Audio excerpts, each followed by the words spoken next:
출애굽기 23장. 너는 거짓된 풍설을 퍼뜨리지 말며 악인과 연합하여 위증하는 증인이 되지 말며 다수를 따라 악을 행하지 말며 송사의 다수를 따라 부당한 증언을 하지 말며 가난한 자의 송사라고 해서 편벽되이 두둔하지 말지니라. 우리는 지금 십계명에 대한 그런 내용들을 율법 가운데 지금 율례라고 하는 내용을 가지고 쭉 확인을 갖다 해가고 있습니다. 그래서 우리 하나님께 주셨던 십계명을 이제 성부 하나님, 위로는 하나님을 사랑하라고 하는 그 계명의 대신 계명 해서 위로는 하나님을 사랑할 때 성부 하나님에 대한 이런 하나님을 사랑하는 그것이 나 외에 다른 신을 두지 마라 이렇게 이야기했습니다. 하나님 유일신이라고 하는 거죠. 유일신. 우리 성자 하나님은 이제 하나님께서 우상을 만들지 말고 우상에 절하지 말라고 이렇게 이야기를 합니다. 우상 숭배 금지. 그 다음에 성령 하나님에 대한 사랑하는 그런 계명이 뭐냐면 하나님의 이름을 망령되이 일컫지 말라 이렇게 이야기를 합니다. 그래서 이거를 우리가 인식에 대한 성령 우리 인식의 주관자가 성령이시니까 성경이 결국은 삼위일체 하나님에 대한 계시 아닙니까? 하나님의 영광을 계시하시는 건데 영광의 본체가 되시는 우리 하나님께서 광채로 예수 그리스도를 보내주시고 그리고 이 영광의 능력을 드러나게 하심으로 해가지고 주님의 몸된 교회를 이루어 가시는 이런 그 내용이 삼위일체 하나님에 대한 이야기입니다. 그래서 삼위일체 하나님, 위로는 하나님을 사랑하고 라고 하는 이런 계명이 하나님께서는 이런 하나님을 계시하신 건데 그렇기 때문에 하나님께서 이제 이런 하나님을 계시하시기 위해서 양대 언약을 주셨는데 그것이 복과 나라라고 하는 그런 이야기입니다. 복과 나라다.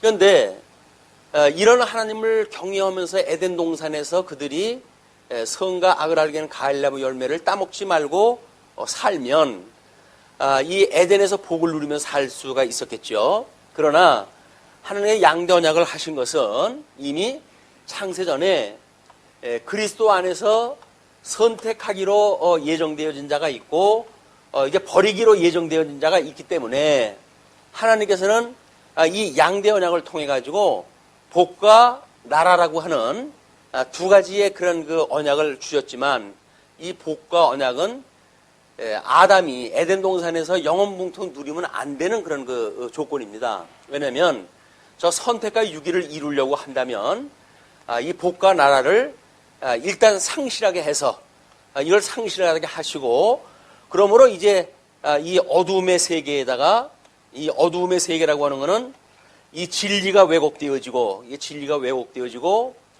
우리 하나님과 원수되어진 상태 속에서 성자 하나님을 잊어버리고 우상 숭배로만 살아갈 수밖에 없는 것이 어두움의 권세 아래 매여져 있는 우리 피조물들의 그런 저주 상황이거든요. 그래서 이 주었던 복이 상실되어졌다는 이야기는 저주의 몸을 입고 살아가야 된다는 겁니다. 그래서 이제 선과 악을 알게는 가일나무 열매를 따먹었던 아담과 하와와 사단에게 하나님께 저주를 갖다 주시오. 그러니까 어쩔 수 없이 에덴에서 내쫓긴 그 모든 피조물들은 저주 아래 살아갈 수밖에 없어요. 그런데 이 저주 아래 살아가던 인생들을 우리 둘째 아담이신 예수님이 우리가 예수 그리스도께서 중보자가 돼가지고 결국 이 땅에까지 오십니다. 이 땅에까지 오셔가지고 선택 저주받아 있는 사람들 중에 선택하기로 예정되어진 자들이 있어요. 그 예정한 자들을 불러내셔가지고 구원을 갖다 하시는 거죠. 구원을 갖다 하게 하시고 그리고 하나님의 나라를 이루어가게 하시는 겁니다. 하나님의 나라를 이루어가게 하시는 건데, 이제 위로는 하나님을 사랑하고 이웃을 내 몸과 같이 사랑하는 관계가 하나님의 이 복에 참여한 자들이 누리는 하나님 사랑이고 하나님 그 백성으로서의 나라의 삶이란 말이에요. 근데 저주받은 사람들도 여전히 하나님 나라를 저주받은 상태 속에서 누리겠죠.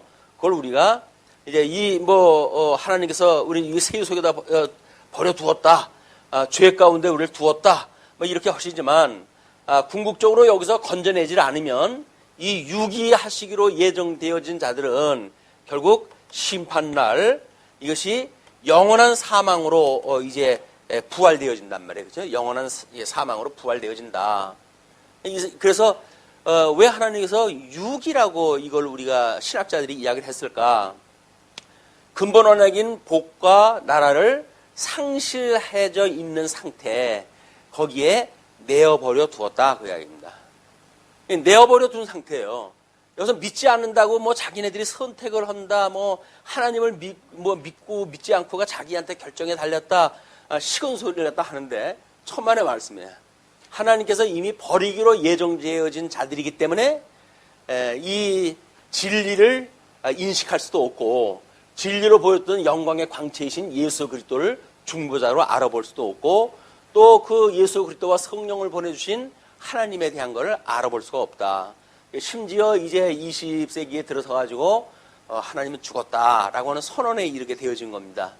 하나님이 죽었기 때문에 이제는 인간이 이 어둠 속에 버려져 있는 이런 그 인간들이 총 권리에서 인간의 그런 모든 능력을 동원했다 해가지고 이제 자기네들이 연출하는 나라를 만들어 가겠다고 하는 것이 이 신사상 이후의 세계관입니다. 인생들이 여기서 이제 살아가고 있는 거죠. 20세기 이후의 모든 철학 아래 사는 사람들이 이 학문 속에 살아가고 있는 거거든요. 하나님께서 도대체 우리가 무엇인데 이렇게 선택하기로 이미 세상을 만들기 전서부터 예정을 하시고 그리고 우리를 불러내셨는지 이 불러내셨다고 하는 이런 그 이유가 구원의 우리가 은혜라고 이야기했다 하는 겁니다. 구원받은 것이 은혜라. 은혜를 입은 사람들이 살아가는 방법이 여기서 하나님을 하나님께서 구원의 은혜를 입고 살아가는 사람들이 이웃을 사랑하면서 살아가는 것이 이 세상이란 말이에요. 물론 이것은 이루는 것은 인간이 이룰 수가 없기 때문에 우리 주님께서 이루시는 거야. 인간들은 이룰 수가 없기 때문에 모든 이 저주 아래서 이걸로 인해 가지고 죄값을 다 치러야 되기 때문에 예수님이 친히 오셔가지고 이 하나님 주셨던 이웃사랑이라고 하는 율법의 대강령 아래 저주받은 인생들을 우리 주님이 대신해서 십자가에 못 박아 죽으시고 그리고 거기서 그걸 믿는 자들을 불러내가지고 함께 구원에 이르시는 것이 예수 그리스도의 구속의 사건이란 말이야. 자, 그러면 이 복이라고 하는 그것은 지금 이렇게 상실되어졌던 사람이 구원을 갖다 이룬다는 것이 이것이 복에 회복되어지는 상태죠. 이걸 우리가 회복이라고 그렇게 이야기해요. 회복. 복을 회복하게 되어지게 되면 이렇게 저주받은 세상에 살던 사람들이 복을 누리며 살아가게 되어지는 거야. 그래서 성도들이 아무 한 노력도 없이 구원받은 행복에 관하여 사도 바울은 찬양을 갖다 하게 되어진 겁니다. 하나님의 거저주시는 그 의에 대해서 노래를 갖다 하고. 그런데 우리는 사도 바울처럼 우리도 아무것도 한 것도 없이 구원받은 거 아닙니까? 그리고 복에 우리가 참여가 되어졌잖아요. 근데 복에 참여되어진 우리들이 이걸 이제 우리가 안식에 참여한다는 이야기거든요. 이게 복이라고 하는 것은 안식일을 거룩히 지키라 이렇게 이야기하는데, 그러면 안식일을 거룩하게 지킨다는 이야기는 우리 하나님께서 안식한 그 안식에 우리가 참여가 되어지는 거예요. 여섯 동안 하나님께서 천지 만물을 다 창조하시고 7일 안식을 갖다 하셨더라 이렇게 이야기를 했는데, 하나님은 안식을 했는데 인간은 안식을 누리지 못하고 이 안식이 상실되어졌으니까 우리 예수 그리스도께서 우리를 이 안식에 우리를 참여하게 하셨다. 그래서 우리가 안식일을 거룩하게 지키는 거예요. 우리 주님의 그 안식의 주인 되시는 주님의 우리 한 몸이 되어져 가지고 우리가 이 안식을 지키고 있는 거다. 이 안식을 지키는 것이 뭐 토요일 지킨다고 해도 안식 지킨 게 아닙니다. 예수 그리스도를 믿고 예수 그리스도와 함께 심령의 평강을 누리고 살아가는 것, 이것이 안식받은 성도의 심리적인 상태인 거예요. 신앙적인 상태. 이걸 우리가 심령의 평강이라고 이렇게 이야기합니다. 심령의 평강. 왜냐면 우리 육신이라고 하는 것은 아직도 이 저주 아래 있는 거 아니에요. 이 저주 아래 있기 때문에 우리들이 여기서 누리는 안식은 그냥 심령의 안식인 거야.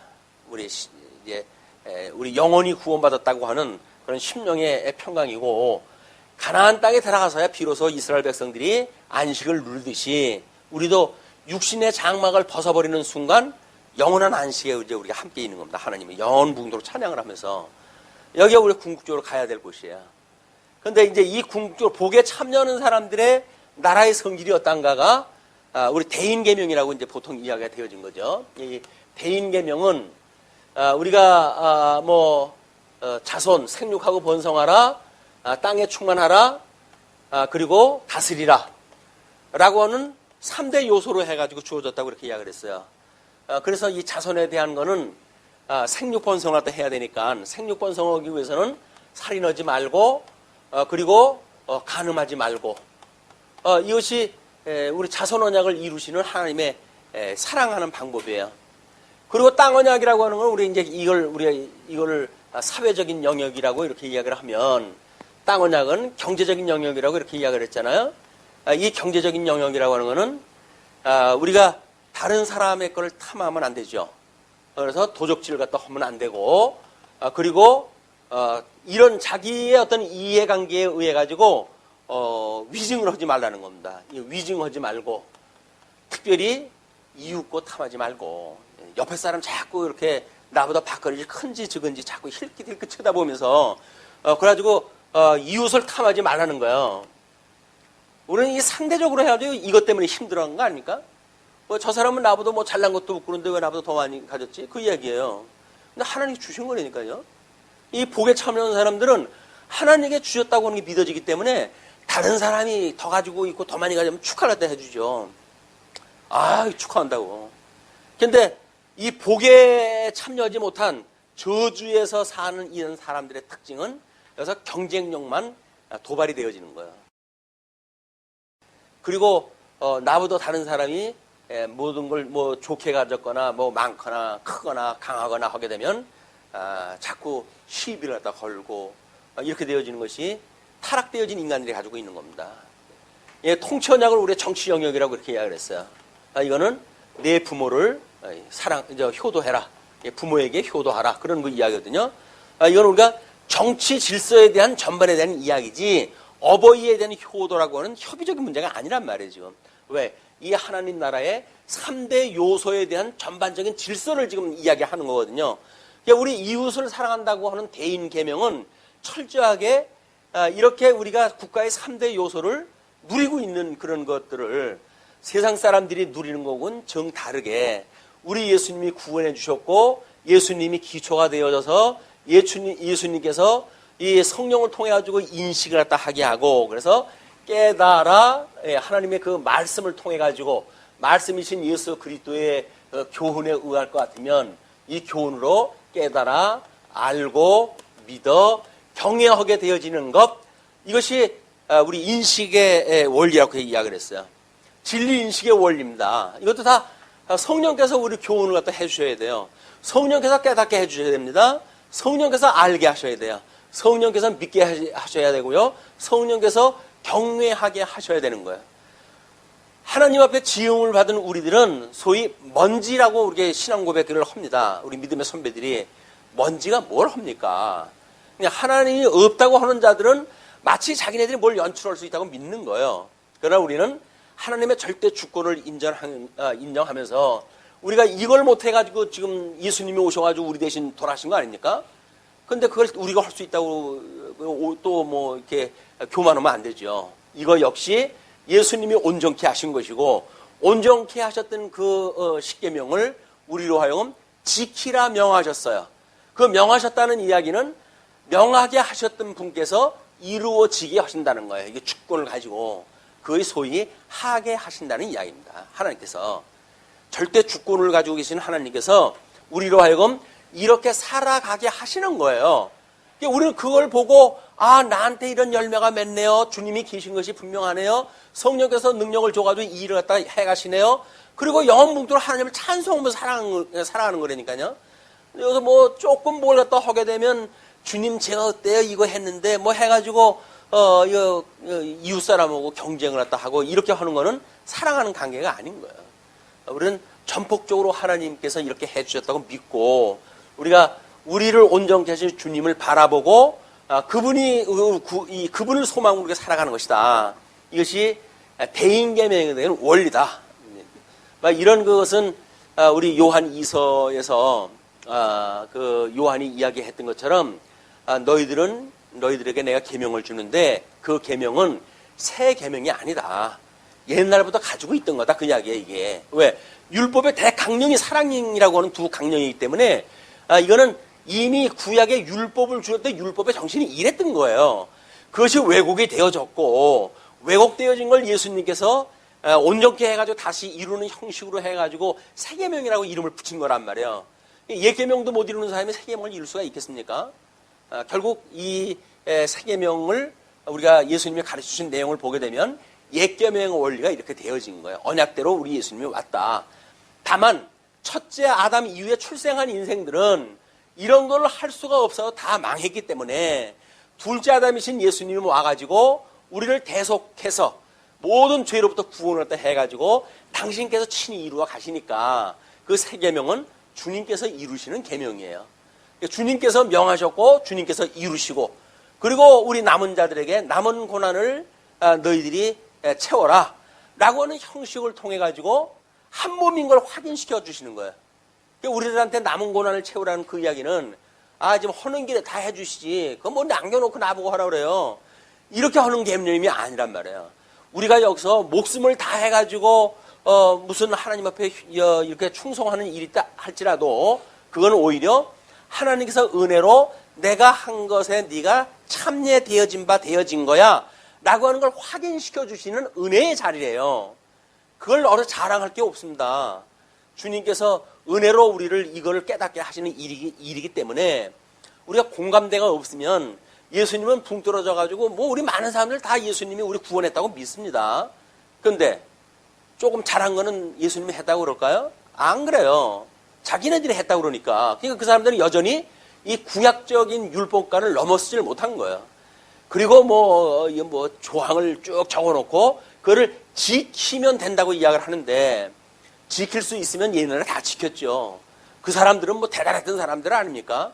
그 계명에 대해 목숨을 걸던 사람들인데 그걸로도 안 되는데 오늘 이걸 누가 이걸 할 수가 있다고요.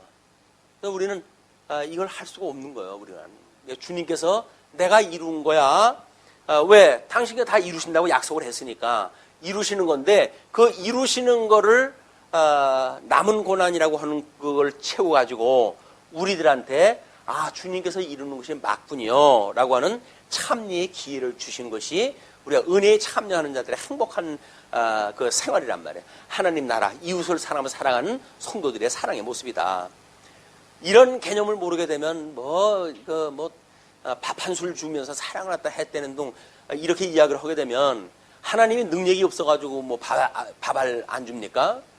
그러니까 그런 거를 오해를 한단 말이에요. 마치 뭐 돈 몇 푼 우리가 이렇게 후원을 갖다 해가지고 대단한 일을 갖다 한 것처럼 해가지고 그 일은 결국 뭐예요? 자기 이름을 높이는 거예요. 자기 이름을 높이는 거지 주님의 영광을 위한 것이 하나도 없습니다. 하나님은 이미 하늘에서 뜻에 이걸 다 이루신 거예요. 그러니까 이 땅에서도 이것이 이루어졌으면 좋겠어요 라고 하는 것이 우리들의 기도 아닙니까? 끊임없이 아버지의 뜻이 하늘에서 이루어진 것처럼 이 땅에서도 이루어지게 해주세요. 그 이야기예요. 이걸 믿으니까 우리가 우리에게 잘못한 사람을 용서해 준 것처럼 우리의 죄를 용서해 주세요. 그 이야기예요. 이게 지금 우리 예수님이 말씀으로 오시는 거 아닙니까? 이거 말씀으로 해가지고 지금 언약대로 이루시는 사건이니까. 이것이 하나님의 말씀을 우리가 일용할 양식으로 취하지 않으면 생존 자체가 안 돼요. 우리가 예수 그리스도로 말미암아 거듭나고 중생되어졌다. 만약에 그렇게 되어진다면 영생을 얻은 사람들은 말씀을 못 먹고는 못 살아요. 살 수가 없어요. 그러니까 말씀을 우리가 사모하지 않으면서 나는 구원받았어요라고 한다면 양식 없이 나는 살아요. 그 이하는 똑같아요. 우주 여행 가가지고 뭐 알약 하나 먹고 내가 뭐 이렇게 산다고 그 아주 좋아하잖아요 사람들이. 아유 먹는 것도 귀찮아. 그냥 약 하나 털어먹고 이렇게 하루 지낼 수 없을까? 이렇게 이야기를 하는데 천만의 말씀이야. 삼시세끼 꼬박꼬박 챙겨 먹어야 돼요. 삼식이라고 없음 여기십니까?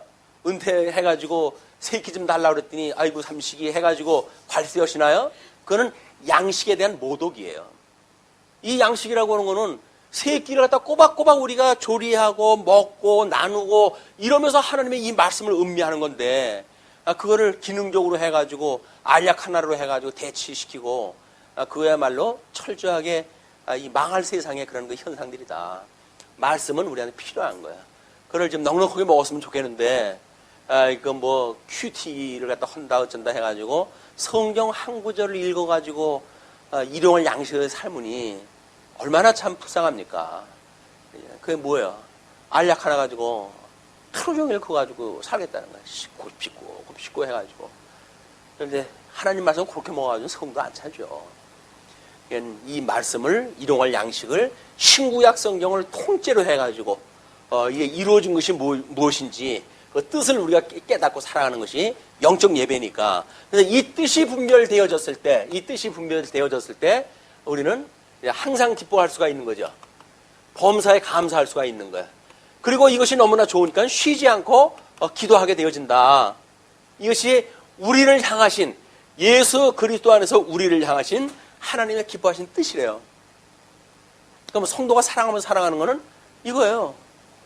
다른 사람들이 보면은 아무것도 아닌데 그냥 뭐 항상 기뻐해요. 뭐가 그렇게 기뻐요? 아니 하나님의 나라에서 하나님의 영광을 보고 살아가는데 왜 안 기쁩니까? 이렇게 되면 이제 계시 중심으로 해서 충만한 거예요. 성령이 충만하고 말씀 충만한 거야. 옛날 우리 뭐 부흥회라든지 이런 데 갈 때 찬송가가 뭡니까? 은혜 구하는 자에게 은혜 주시고 성령 구하는 자에게 성령 주시고 말씀 구하는 자에게 말씀 주시고 그래가지고 말씀 충만 성령 충만 뭐 이런 거 해가지고 제법이나 우리가 간구하고 그랬거든요. 어느 날서부터 다 시들해졌어요. 이제 그것도 다 필요 없어요. 오직 알약 하나만 먹고 그냥 살았으면 좋겠다. 나머지 시간은 알약 먹고 나머지 시간은 바깥에 나서 열심히 일해야죠. 뭐하게 저주받은 사람들 짝져가지고 살아야 돼. 이게 얼마나 재미난지 몰라 이게. 그렇기 때문에 구원받았다고 하는 사람들이 말씀 안 듣고 말씀 읽지 않고 말씀 배우지 않고 그 사람들이 가는 곳이 어디예요? 세상이라니까요. 하나님이 없는 세상에 내려가가지고 거기서 우리가 그냥 그냥 허벌나게 노는 거예요. 허벌나게. 그러면서 나는 예수 믿는데 나는 증인이래 라고 그러니까 하나님 보시면 얼마나 우수시겠어요 이게. 우리가 정말 말씀을 사모한다는 그런 그 이야기는 신구약 성경이 통틀어가지고 하나님의 영광을 계시하신 것이고 그걸 우리한테 이제는 통전적으로 해가지고 구조적으로 해가지고 완전 무결하게 주셨잖아요. 그렇다고 한다면 정말 넉넉한 말씀을 가지고 살아갈 때다.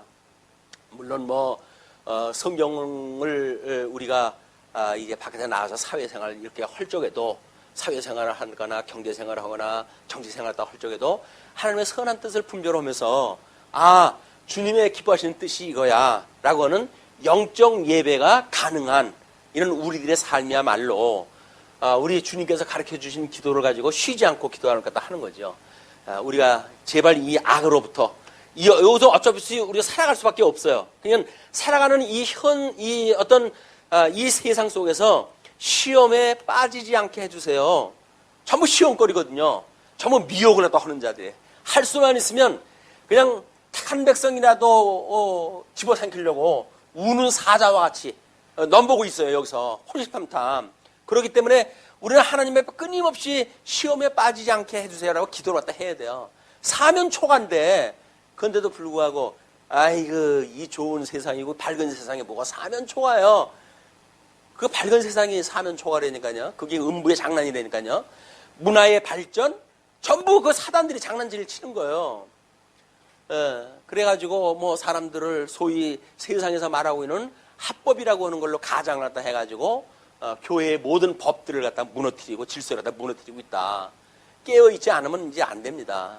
너무 이제 밝은 세상이 되어져가지고 이 성경 말씀 어디 가서 전하지도 못해요. 워낙 뭐 잘난 사람들이 많아가지고. 이런 그 때가 되어졌기 때문에 제발 우리 시험에 들게 하지 마시고, 이게 하나님께 싫어하시는 악 아닙니까?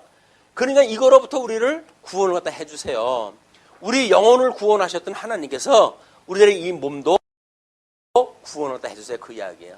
사도 바울이 끊임없이 오호라 공고한 자로다. 왜? 자기가 구원받았다고 하는 감격을 가지고 살아가는데, 뭔가 하나님 앞에 충성하고자 하려고 한다면 저 율법 아래로 자꾸 들어가는 거예요. 그러니까는 누가 이 사망의 몸에서 날 건져내겠냐. 그렇게 그러지만 찬송하리로다 이렇게 해야죠. 찬송하리로다. 왜? 우리 주님께서 우리를 온전케 해가지고 그 일을 다 하시니까. 그래서 예수 그리스도를 믿고 우리 살아간다는 이야기는 우리 오전에도 공부를 했지만 철저하게 자기 부정이라고 이렇게 이야기했어요. 자기 부정. 예수님을 믿는다는 이야기는 뭡니까? 말씀을 듣는다는 이야기는 책망으로부터 시작되어지는 거 아니에요? 그러니까 여기서 살아가는 모든 것들이 부정되어야 되는 거예요. 이게 부정되어져야 우리가 하나님 앞에 그 복에 참여가 되어지는 것인데, 근데 우리는 자기 부정으로 하지 않고 이 성경적인 원리를 몇 가지 나열을 갖다 하고 논리를 만들어내고 그리고 어떤 구원에 대한 이야기를 갖다 하거든요. 근데 그거는 성경에서 말하는 구원이 아니에요.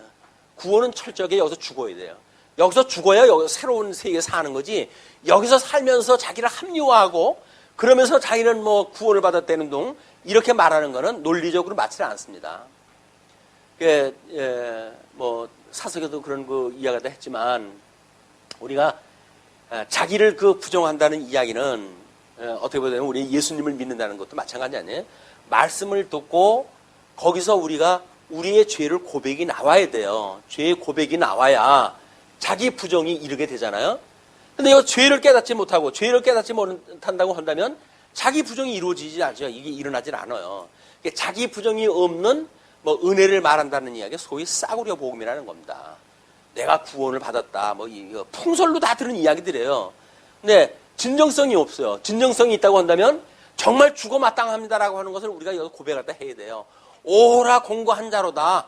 누가 사망의 몸에서 날 건져낼 수가 있냐라고 하는 절박한 우리들의 고백이 있어야 그때 우리 예수님의 구원이 우리들에게 오고, 그 구원을 보고 우리가 온전케 하시는 예수를 그리스도를 바라보고 살아가게 되어지는 거지, 무슨 뭐 예수가 우리를 위해서 뭐 돌아가셨다 이렇게 해가지고 몇 개 성경 구절을 외워가지고 이루는 게 아니다. 자기를 부정하는 그런 그 문제는 철저하게 여기서 가치에 대한 대전환의 문제란 말이야. 세상을 향했던 이런 그 가치로부터 우리 하나님 나라의 사랑에 대한 이 가치로 해가지고 그 변화가 일어나는 것. 세상에 사는 가치를 그대로 가지면서 여기서 산다고 한다는 건 이루 말 수가 없는 거예요. 말이 안 되는 거다.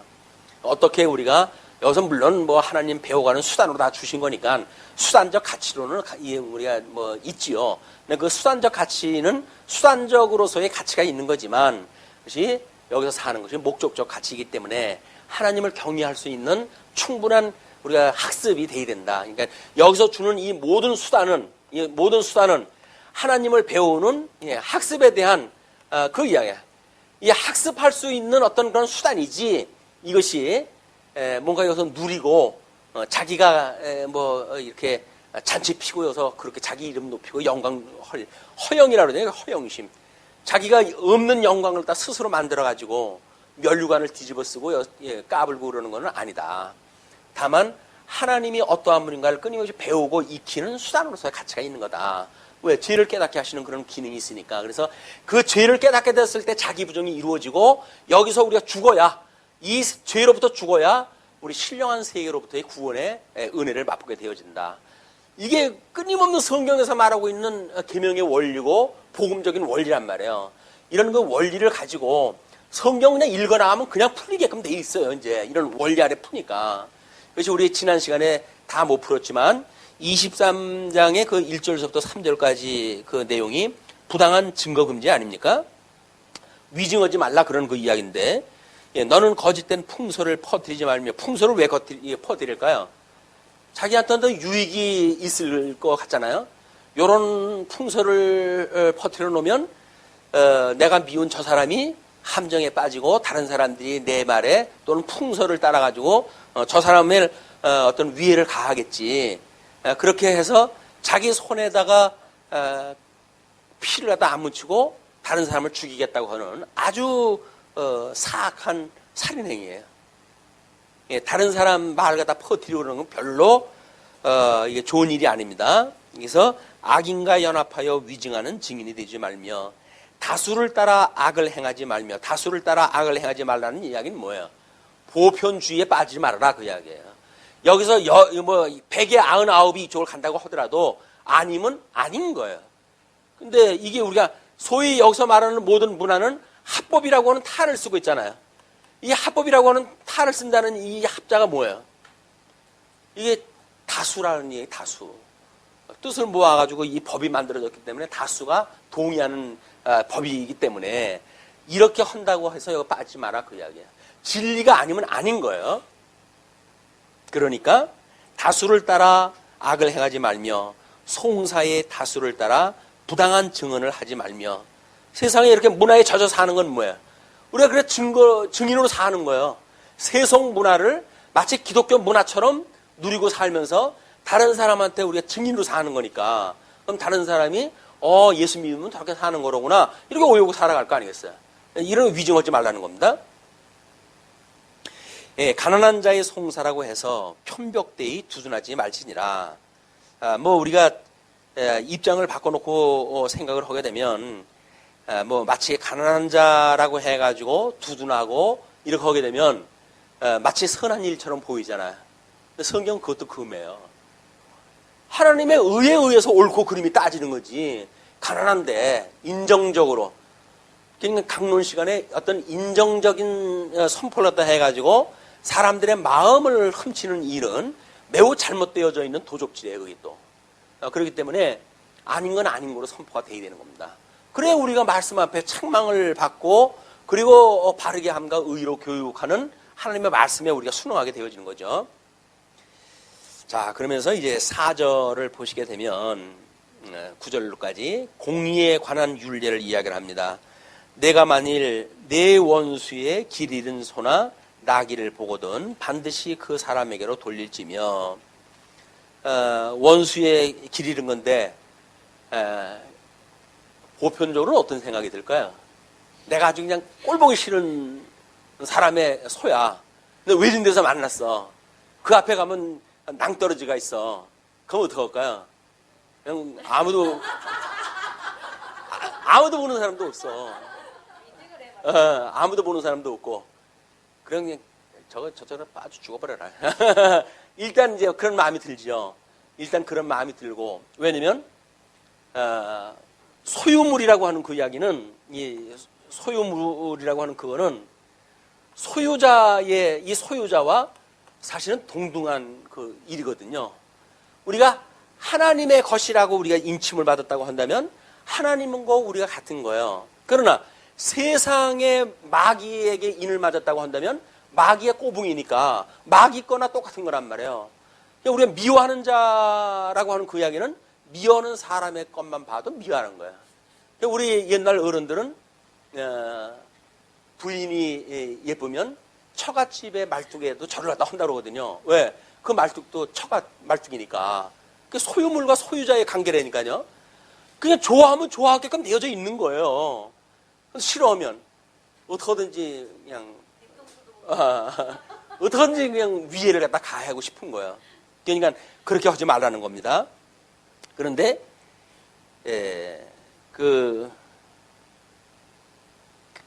그뿐만 아니라 그 나귀를 보고는 반드시 그 사람에게 돌리래요.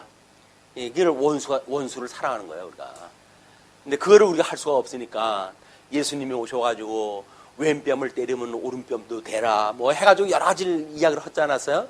뭐 겉옷을 빼두면 속옷도 주고 뭐 이런 여러 가지 이야기를 했단 말이에요.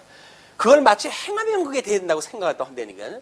복음적인 의미를 다 모르고 그렇게 하니까는 얼치기 성자가 나오는 거예요. 얼치기 성자들이. 그렇게 한다고 해도 하나님 뜻 따르는 게 아닙니다. 우리가 이제 내용을 파악하면 나오지만 그래서 그 사람에게 돌릴지며 내가 만일 이거를 우리 인간의 문제로 보게 되면 어떻게 될까요? 구원의 그런 그 반열에 있던 사람도 마찬가지죠. 또는 뭐 우리 다윗이 그 우리아의 아내를 이제 그 뺏고 났을 때 나단 선지자에 의해서 책망을 받잖아요. 거기서도 그 얘기 아니에요? 99마리가 있는데 어떤 사람이 그 한 마리 있는 사람 걸 뺏어가지고 그 한 마리는 아내와 같이 자식같이 키우는 건데 그걸 뺏어가지고 100의 숫자를 채운 자가 있다 그랬더니 그놈을 죽여야 된다고 아주 성질을 내잖아요. 그랬더니 나단이 뭐라 그래요? 너요. 우린 남의 이야기 들을 적에는 아주 객관적으로 사리가 분명한 것 같아요. 근데 뒤집어보면 자기 이야기인데 그게 그냥 우리 이야기로 그걸 못 알아듣는다니까요. 그래서 우리는 아무리 그걸 돌려가지고 이야기를 갖다 하고 뭐 별의별 수단을 다 써도 안 들을 사람은 안 들어요. 들었으면 좋겠는데 안 들은다니까요. 왜냐하면 하나님 막으시는 거예요. 막으시는 거. 예, 이건 우리 그 가지고 있는 그런 그 물건들 뭐 이런 것들이 결국 그 소유물이 소유자와 동일시 되어지기 때문에 내가 만일 너를 미워하는 자의 나귀가 짐을 싣고 엎드러짐을 보거든 그것을 버려두지 말고 그것을 도와 그 짐을 부릴지니라. 이거 잘못 만나가지고 참 완전히 근데 예수님은 이걸 갖다 하신 거예요. 첫째 아담 이후에 이렇게 저주받은 인생들을 위해 가지고 이 땅에 오셔가지고 이 일을 갖다 하셨다. 그 죄짐이 그래 무거웠거든 너희들은 수고하고 무거운 진지하더라 다 내게로 오라 그러잖아요. 다 짐을 갖다 벗어주고 나한테 오라고 그랬던 주님이 이 주님의 이야기란 말이에요. 주님의 이야기.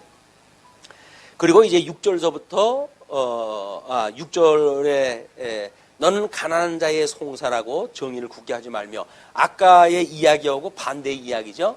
아까는 가난한 자의 송사라고 해도 편벽되게 하지 말라고 했었는데 여기서는 가난한 자의 송사라고 해가지고 정의를 굳게 하지 마라. 그런 그 이야기예요.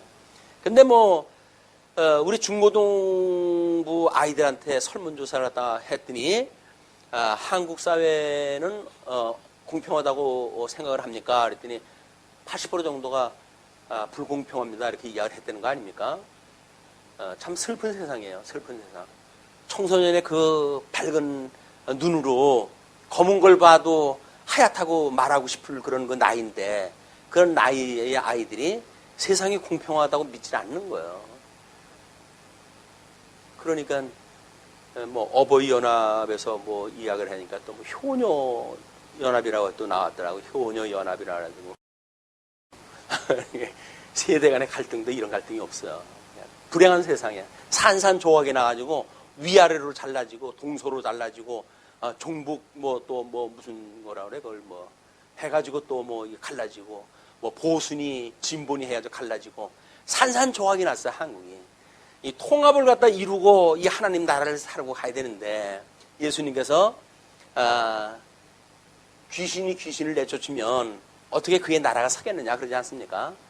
나라가 이렇게 산산조각지는 거는 행복이 없어진다는 이야기예요. 행복한 나라가 아니라는 이야기예요. 마음이 모아지고 뜻이 모아지고 뭔가 목적이 같아야 되는데 목적이 왕이 없을 때 나타나는 그 특징이 뭐예요? 각자 자기 소견대로 살아가는 거라니까요. 그냥 그 이야기는 전부 자기 소견대로 살아가는 거예요. 그러고 뭐 그걸 위해 가지고 뭐 방법을 이야기를 하고 어떤 분이 뭐 스님을 만났더라고요. 그래가지고 그랬더니 그 스님께서 일가를 갖다 하셨더라고요. 1년의 그런 그 사태에 대해서 당신은 어떻게 생각을 합니까? 그랬더니 뭐 불가피한 선택이었었고 뭐 이제 이런 그 이야기다 하니까 정치라고 하는 거는 다 불을 묶어낼 수가 있는 게 정치요. 한마디 하셨더라고요. 뭐 마음에 안 든다고 나와가지고 쪼각내고 그 뭐가 쓰겠어요 그게? 안 되는 거예요. 그거는 이미 야당 필패 뭐 이거는 이미 모든 국민들이 읽어내는 그거 아니겠어요? 우리 지금 그 또 여당에서는 조심하려고 표정 관리하느라고 왜 180석 이상 차지하게끔 되어져 있는 호재거든요 지금. 근데 걔네 잘못 뭐 건드려 가지고 야권이 연합이나 하고 그러면 어떡해요? 그냥 슬며시 그냥 뭐 이렇게 박수도 좀 쳐주고 뭐 또 비난도 이렇게 적당히 해가면서 수위 조절을 갖다 하느라고 표정 관리하고 있어요. 이제 그런 그 일들이. 180적 차지를 갖다 한번 하면 그것이 어떠한 세상인지 우리가 보게 되어질 거예요. 하나가 되어졌다고 하는 그 의미가 무엇인지 우리는 이제 아마 뼈저리게 그 통합의 시대를 맛보게 되어질 겁니다. 자, 그런데 이건 그냥 뉴스를 갖다 보고 이거 하나님의 나라하고 비교를 갖다 하는 그런 그 생각이에요. 어제도 이야기를 했지만 그런 정치의 이야기를 들어가지고 하나님 나라를 우리가 공부를 하는 거지. 이거를 가지고 이걸 정치화시키면 안 되십니다. 이거는 저는 정치하는 사람이 아니니까 이거를 제가 이런 예를 들은 걸 가지고 정치화한다고 하면 그분이 정치라도 하시는 분이에요. 저는 정치하신 뭐 그런 사람이 아니니까 그런 걸 들어가지고 하나님 나라에 대한 예를 갖다 드는 거란 말이에요.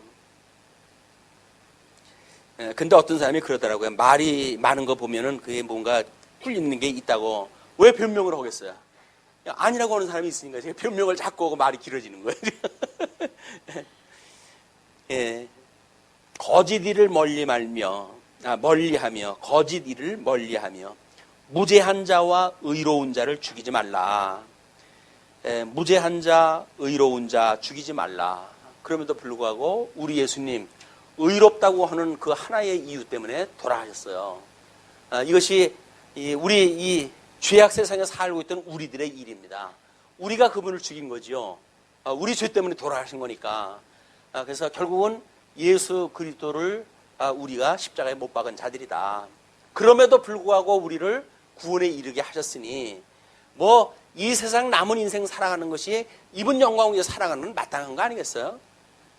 그런데도 불구하고 이게 따놓은 당상이니까 주님 구원은 따놓은 당상이니까 여기 나가서 제가 돈을 열심히 벌어가지고 주의 일을 갖다 할게요. 뭐 이렇게 이야기하다 하거든요.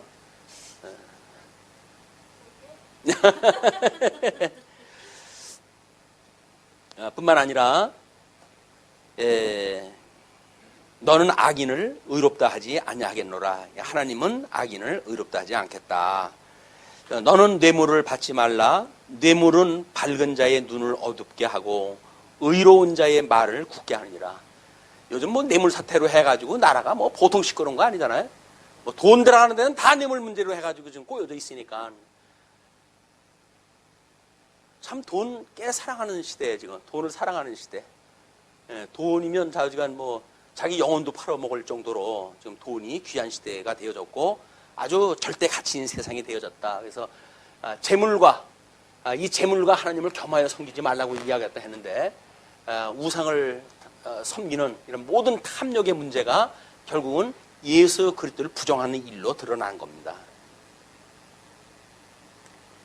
너는 이방 나그네를 압제하지 말라. 너희가 애굽 땅에서 나그네 되었은즉 나그네의 사정을 아느니라. 그러니까 애굽의 종로로 했다고 하는 그런 그 이야기가 결국은 하나님의 이 안식으로부터 지금 이탈되어진 상태였잖아요. 그때를 생각하게 되면 우리가 믿지 않는 사람들이라고 해가지고 지옥 가는 거 당연하다고 여긴다든지 이렇게 하는 거는 그렇게 지혜로운 심정은 아니다. 우리 예수의 심장이 되어진다는 이야기는 철저하게 우리가 복음을 가지고 어둠에 신음하는 자들에게 복음을 증거하는 일이 우리가 해야 될 일이지. 난 구원받았으니까 뭐 너야 지옥 가거나 말거나 마음대로 해라. 이렇게 하는 일은 아마 이거 해당되어지는 것 같아요. 넌 뇌물을 받지 말라. 뇌물은 밝은 자의 눈을 어둡게 하고 의로운 자의 말을 굳게 하느니라. 너는 이방 나그네를 압제하지 말고 너희가 애굽 땅에서 나그네 되었은즉 나그네의 사정을 아느니라. 그래서 우리들의 이런 어떤 공감을 불러일으킬 수 있는, 그래서 우리가 1만 달란트 탕감 받은 자인데 어떻게 100데나리온 빚진 자를 내가 정죄할 수 있겠습니까? 그러니 당신의 죄를 용서합니다. 그래서 용서하며 살아가는 것이 예수 그대의 구속을 믿는 성도들의 삶의 자세란 말이에요. 근데 우리는 교회 안에서도 한 번 원수는 영원한 원수 아니에요. 한 번 원수는 영원한 원수예요. 그건 예수님도 못 말려. 예. 교회 안에서 원수 되어진 건 예수님도 못 말려요. 그래가지고 뭐 시간만 있으면 다른 사람한테 해가지고 나쁜 사람이야 나쁜 사람이야. 아까 이거 하지 말라 그러는데 나쁜 사람이야 나쁜 사람 해가지고 그냥 내 패를 갖다 많이 늘려놓고 이래가지고 파당을 짓게 만들고 그것이 정치하는 사람들이야. 복음을 모르니까 그게 천직인 줄 알고 그렇게 산다고 하지만 주님의 몸된 교회에서 그러면 쓰겠어요. 하나님께서 악인은 쓰시지 않는다는데 못 쓰는 겁니다. 그게 못 쓰는 일. 할 수만 있으면 악은 모양이라도 버리고 우리 주님이 우리를 사랑하셨다고 은혜에 젖어가지고 모든 사람을 용서하며 살아갈 수 있는 얼마나 우리가 넉넉하면 다른 사람의 죄를 용서할 수가 있을까요? 얼마나 자신 있으면 그 일이 가능할까요? 얼마나 하나님의 절대 주권이 믿어지면 그 일을 우리가 회의할 수가 있을까요? 신지식이라니까요. 하나님에 대한 지식에 의해서 만들어지는 일들이지 우리가 어떤 형편이 그렇게 만들어가는 게 아닙니다. 우리는 형편 때문에 뭐 내가 다른 사람을 미워한다 그러는데 아니에요. 우리는 철저하게 내 속에 있는 악이 그렇게 미운 마음으로 드러난 것뿐이에요. 예수님이 이야기를 했지만 손 씻지 않고 먹는 거가 더럽다고? 예, 이놈아, 네 속에 나오는 게 더럽다 그런 거 아니에요? 예. 손 씻고 하고 입에 들어가는 거는 너나 나나 먹으면 똥으로 나오는 거야, 이놈아. 근데 그걸 가지고 뭘 더럽니 성언이 하냐? 네 속에 악이 가득해가지고 지금 나한테 송사하는 거, 네 악심을 지금 나한테 이야기를 하는 거야. 그 이야기야. 근데 우리는 나의 의를 또 나의 어떤 그 무죄를 이야기하기 위해서 끝없이 다른 사람들한테 변명, 자기 변명을 딱 하고 그러잖아요. 자기 변명한다는 이야기는 결국 우리가 약하다는 이야기예요. 하나님이 용서해줬다 그러는데 뭐 누구의 동의가 다 필요해요. 여기에 어떤 그 합이라고 하는 그 다수의 의견 중요하지 않아요. 자, 그러면서 이제 10절서부터 이제 제목을 어떻게 이걸 나눠놓을까 하다가 이제 안식이라든가 뭐 우상숭배 금지라든가 3대 절기라든가 이런 것이 나와가지고 동그라미 5분으로 나눠놓은 겁니다. 하나님을 섬기는 율례로 해가지고. 그래서 이제 23장 10절로 11절이 안식년에 대한 이야기예요. 너는 6대 동안은 너의 땅에 파종하여 그 소산을 거두고 7째 해에는 갈지 말고 묵혀두어서 내 백성의 가난한 자들이 먹게 하라. 그 남은 것은 들짐승이 먹으리라. 내 포도원과 감람원도 그리할지니라. 이 안식년을 지키는 그런 원리를 이야기했다 하십니다. 이 안식년에 6년 동안 잘 먹고 살았으면 하나님께서 광야 40년 동안 그냥 먹여준 거 알지? 그렇다고 한다면 6년 농사 짓고 1년 안 줘도 너 먹을 거 있어 없어? 물어보시는 거야. 있죠. 그러니까 그냥 놀려. 그러면 다른 사람들이 심지 않고 한 사람들이 와가지고 그걸 먹고 부스러기 먹고 살아갈 수 있지 않겠니? 그것이 남은 이삭에 대한 이야기에 대한 예화이기도 한 겁니다. 그리고 그자들이 먹고 남긴 거 짐승들도 와서 먹어야지. 그렇게 하니까 그렇게 하도록 해라. 그것이 지금 안식에 대한 이야기예요. 우리는 예수 그리스도로 말미암아 안식에 참여됐다고 그러잖아요.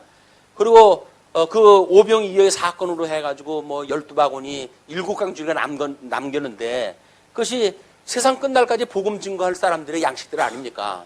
그 양식을 우리 아름답게 요리를 갖다 해서 나름대로 우리가 남겨놓고 이렇게 하는 것도 매우 유익한 이 교회의 일이라고 보여집니다. 어떤 분이 좀 새로 오신 분들한테는 말씀이 좀 듣기가 어렵고 그럴 것 같다. 이런 그 이야기를 하시더라고요. 그래서 제가 아무래도 복음서가 평생 마지막 그 강의일 것 같습니다. 마지막 강의인데 저를 통해서 깨달아 준 것이 있다고 한다면 알아듣는 분들이 계시고 만약 못 알아듣는 분들이 소수라고 한다면 알아듣는 분들에게 이걸 충분히 강론하다 하고 그리고 남겨놓고 이걸 우리가 다 기록이 남는 거니까 그렇게 되면 거듭 들을 수 있는 기회가 있고 말씀이 정말 듣고 싶은데 못 알아들었다고 한다면 그렇게 되죠. 그런데 들을 마음이 없는 사람이기 때문에 안 들리는 사람을 위해 가지고 여기서 웃기는 이야기나 해주고 그런다고 한다면 그건 또 직무유기란 말이야. 이거는 뭐 좀 불편하시더라도 제가 어떤 목적을 가지고 일을 다 하니까 그렇게 이해하다 해주십시오. 양해를 다 구했어요. 그러니까는 그래서 오늘 뭐 우리 새로운 자매한테도 알아듣겠냐 그랬더니 알아듣겠대요. 알아듣느냐고요? 뭐 그러면서 이걸 뭐 옳다고 그래야 될까 아니어야 될까 좀 망설이는 것 같길래 제가 다 그쳤죠.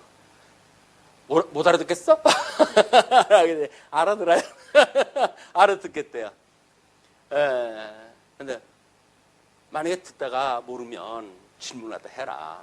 그렇게 해서 우리가 이 좋은 것들을 우리가 배우고 함께 공유를 갖다 하는 것이 이 좋은 나라에서 함께 사는 일인데 얼마나 좋아요. 근데 사실은 어려워서 못 듣는 거 아닙니다. 마음이 없어서 안 들을 수가 있어요. 그러니까 그런 쪽의 걸 우리가 자꾸 보고 뭔가 이렇게 옆에서 이렇게 그분들을 위해 가지고 나름대로 좋은 방법으로 선을 갖다 하고 그러지 어떤 강론 중심을 하향 조절을 갖다 한다는 이야기는 별로 우리 교회를 위해 가지고 바람직한 일이 아니라고 믿어지는 겁니다. 그래서 그렇게 생각도 하시면 좋겠어요. 그리고 이제 너는 여세 동안에 내 일을 하고 일곱째 날에는 쉬라. 내 소와 나귀가 쉴 것이며 내 여종의 자식과 나그네가 숨을 돌리리라. 주인이 쉬는 거로 인해 가지고 뭐가 쉰다고요? 소유물이 쉬게 되어지는 거예요. 우리는 내 입장만 생각하니까 어떤 대기업 회장이 운전수 폭력하고 이런 사람들 있었잖아요. 그 사건 나가지고 허리를 갖다 굽혀가지고 사과를 갖다 하고 그러는데 후속 소식을 갖다 들으니까 자기 부모님 제삿날도 일을 시켰다는 거 아니에요? 운전시켜가지고 제사도 참석 못하고 자기네 저 허드레 일까지 다 시키고 회사 직원 데려다가 그리고 억울함을 다 한 거야. 어떻게 해요? 목구멍이 포도청이라고 그래야 사니까 그냥 그렇게 굽신거리고 살았는데 세상이 이제 그걸 밝혀내고 그러니까 세상이 몰랐던 것들 다 하나 둘 이런 일도 있어요 저런 일도 해가지고 이해가 되는 거야. 거의 요즘은 알바생들도 계약을 쓰자고 그러잖아요. 서로 주인하고 씨름을 했다고 하면서 알바 계약만 하게 되면 이런 일이 없다고 해가지고 홍보도 나오고 그러던데 약속되어진 거 아니에요? 고용으로 하면 고용에 어떤 룰이 있고 다 그런 건데 마치 옛날 자기네 집 머슴 부려먹듯 부려먹으니까 이게 감각이 없는 거예요. 이게 감각이.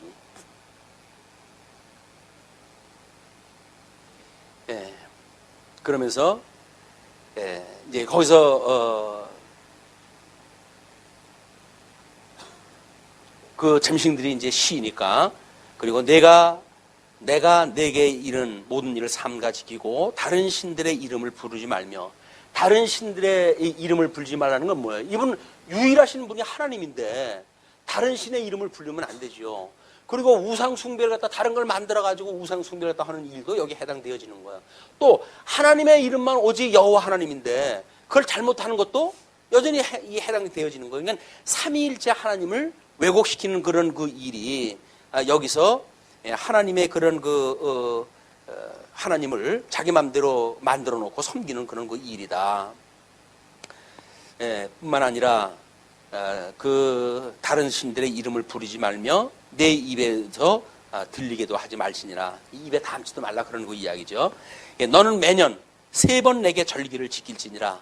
3번이라고 하는 것이 이스라엘 역사에서 뭐예요? 이게 하나님께서 이제 이스라엘 백성들을 애굽의 종으로 집어넣었다가 어둠의 저주에 살다가 종으로 사다가 구원을 갖다 해내는 것이 유월절을 통해 가지고 시작되어지잖아요.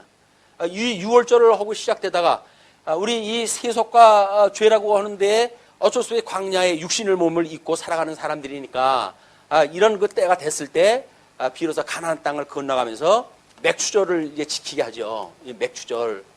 이 맥추절은 기독교에서는 가나안 땅을 건너간 걸 맥추절로 여기고 유대인들은 아직 예수님이 안 온다고 믿었기 때문에 이에 하나님의 말씀을 들은 데를 오순절로 보는 거예요. 성령 강림으로 이해가 하기 때문에 그 유일신을 갖다 믿는다고 하는 유대주의자들하고 기독교는 다르습니다. 이게 이 세 가지의 절기를 갖다 지키는 일이. 그리고 나중에 가게 되면 심판한다는 게 뭐예요? 이제 이걸 심판한다 하실 텐데 이 심판한다고 하는 그 이야기가 결국은 수장을 갖다 하는 거야. 수장절. 그래서 나와가지고 성령의 은혜를 받고 우리가 이렇게 살아가다가 마지막 날 하나님께 심판에 되어져가지고 이게 수장되어지는 그런 그 때에 절기를 갖다 세계를 갖다 지켜라. 이런 그 문제는 매우 중요한 거죠. 그러나 유대인들은 수장절도 이것이 없었잖아요. 그러니까는 그냥 맥추절 벌이 익을 때 5월달에 맥추절 시키고 그리고 이제 또 농사해가지고 이 거듭을 갖다 할 때 이게 창고에 드릴 때 그걸 수장절로 지키기 때문에 1년 단위로 해가지고 이 절기가 다 지키죠. 신령한 의미로 해가지고는 우리가 예수님을 유월절 피 그걸로 해가지고 구원을 받고 그리고 주님의 몸된 교회에서 성령의 감동을 입고 우리가 이렇게 성령의 기름 부음 받아가지고 살아가고 있다가 의의 열매를 맺으면서 하나님의 위로는 하나님을 사랑하고 이웃을 내 몸같이 사랑하는 그 사랑에 참여하고 있다가 마지막 날 심판 때에 우리는 영원한 생명으로 부활이 되어지는 겁니다. 그죠? 영생을 얻고 살아가는 사람들이 영원한 생명으로 우리가 부활되어지는 그것이 이 세 가지 절기를 지키는 의미란 말이에요. 네, 너는 무교병의 절기를 지키라. 내가 네게 명령한 대로 아비벌의 정한 때에 이래 동안 무교병을 먹을지니 이는 그달에 내가 애굽에서 나왔음이라 빈손으로 내 앞에 나오지 말지니라. 이 유월절 지킬 때 유월절 절기가 뒤에 이제 무교절이라네. 무교절. 이거는 어떤 그 누룩이 없는 섞이지 않은 그런 그 빵을 먹는 걸 일주일씩이나 먹어야 돼요. 얼마나 맛없는 음식이에요. 누룩이 없이 이제 부풀려서 딱딱한 거 이런 음식을 일주일씩이나 먹어요. 왜 고된 걸 그렇게 먹으라고 그런다고요?